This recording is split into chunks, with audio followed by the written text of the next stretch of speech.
I gave my fiancée an ultimatum to cut off her gay best friend before our wedding because he touched me inappropriately twice. She thinks I'm a red flag. My fiancé has a best friend named Gregory and he's Satan reincarnated. At the start of our relationship, my fiancée wanted us to be really close because she loved the idea of the two men in her life getting along. Well, I tried, but Gregory proved to be an awful person right from the start. We were hanging out with some of my friends one night, and when one of them started talking about an argument he had with his wife and how he hates fighting with her, Gregory was quick to say, "Dump that bitch. Women are hoes anyway."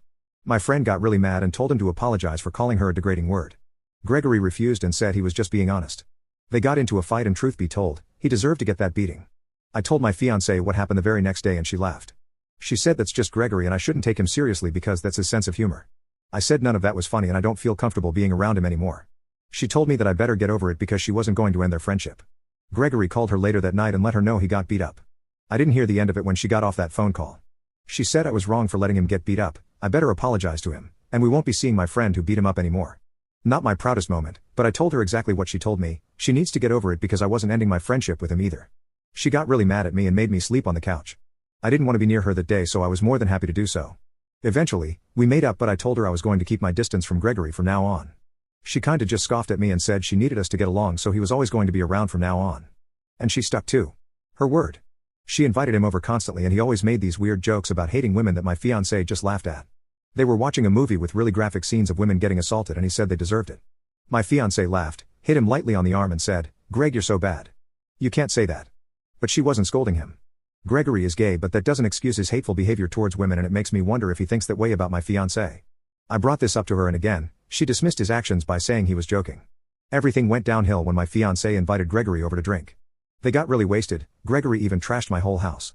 But my fiancé blacked out and passed out on the couch.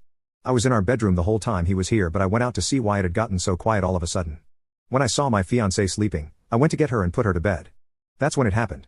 Gregory snuck up behind me, grabbed my butt, and hugged me from behind. His grip on me wasn't strong, but I immediately froze. He then said that I should be marrying him because my fiancé doesn't deserve me.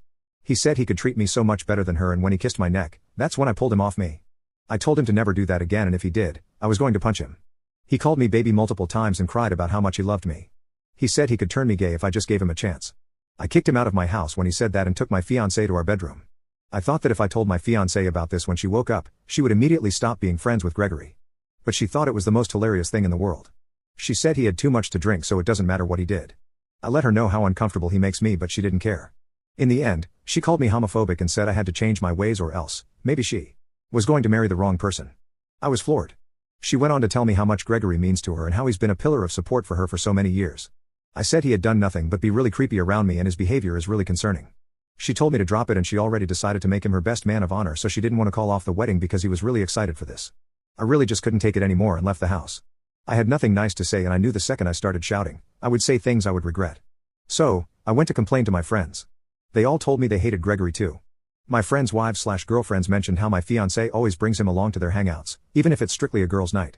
One time, they were all supposed to spend the night at one of their houses and Gregory arrived with my fiancé. The girls all protested against this and Gregory went on a tangent saying this is why he hates women and they were being super sensitive over nothing. The owner of the house said if Gregory didn't leave on his own accord, then my fiancé also wasn't allowed to stay. She actually ended up leaving with him. She's really codependent with him and I don't understand why. He's just not a good person to have around. I went back to my house after spending the night at my friend's. I decided I was going to put my foot down to get things to change. Thing is, when I arrived at my house the next day, Gregory was there. He was all cuddled up with my fiancé on the couch. I confronted them and asked what the hell was going on. Gregory told me to relax, that nothing was going on between them because he didn't even like females. My fiancé hopped on his bandwagon and said it was fine because Gregory is gay. I demanded that he leave the house, but my fiancé said that I needed to get along with Gregory because I was going to be seeing a lot more of him. When I asked what she meant by that, she dropped the biggest bombshell on me. Gregory had gotten evicted from his apartment and my fiancé let him move in with us. Oh, F that. I said I needed time away from both of them and went into my room to pack some things. I heard my wife encouraging Gregory to go talk to me alone in our bedroom, but he wanted to do more than talk.